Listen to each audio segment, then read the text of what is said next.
So applying for financial aid can be intimidating because there's obviously a lot of information to digest and several forms that you need to submit. The most important forms for submission for application are the Fafsa, the free application for federal student aid, which is submitted online and is available after January 1st. The CSS, the College Scholarship Service Financial Aid Profile, which is available in October, and all students have to fulfill and complete both of these forms electronically, as well as any documents related to family income, taxes, tax returns, and bank statements and things along those lines. When all of that information is gathered, the Financial Aid Office embarks on a sort of a needs analysis review to determine how much aid the student might be eligible for. To go into a little bit more detail about how the students engage the financial aid process, we're going to hear from Arizona and Stephanie on their sort of perceptions going into the process and what the realities were once they were in the throes of it. I was fairly intimidated in applying for financial aid. I come from a low-income divorced household, and a lot of times that makes finances a little bit more complicated.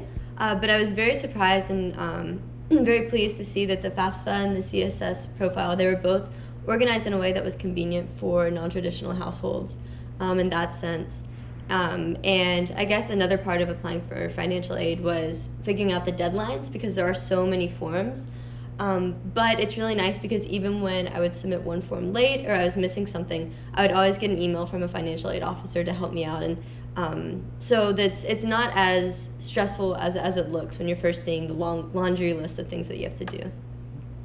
Yeah, and I would agree that it can seem very intimidating. There's a lot of forms to fill out, but for me, coming from a background that was not American, I was filling out these forms in the currency that was my own, so I wasn't asked to transfer anything. And so that meant that it was really easy for us to just take the digits and the numbers that we knew and were able to understand as a household and put them in. And the other thing that I really valued about all of these forms is they took into account a lot of the extra things, the fact that I have siblings and the fact that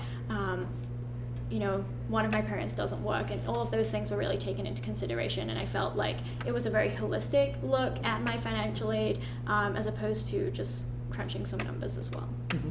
And that's an important point to underscore, is the fact that the financial aid process does in fact carefully consider individual circumstances, that it's not cookie cutter or one size fits all, that each student and family situation is going to be different from the next, and that it's important to sort of engage in that conversation as early as possible. And I would say another thing that's important is to understand that these are two distinct processes. They sort of happen in parallel paths. You don't wait to be admitted and then apply for financial aid. You apply for financial aid at the same time that you're applying for admission. Even though these are separate processes, they are obviously going to be a little bit related at the end.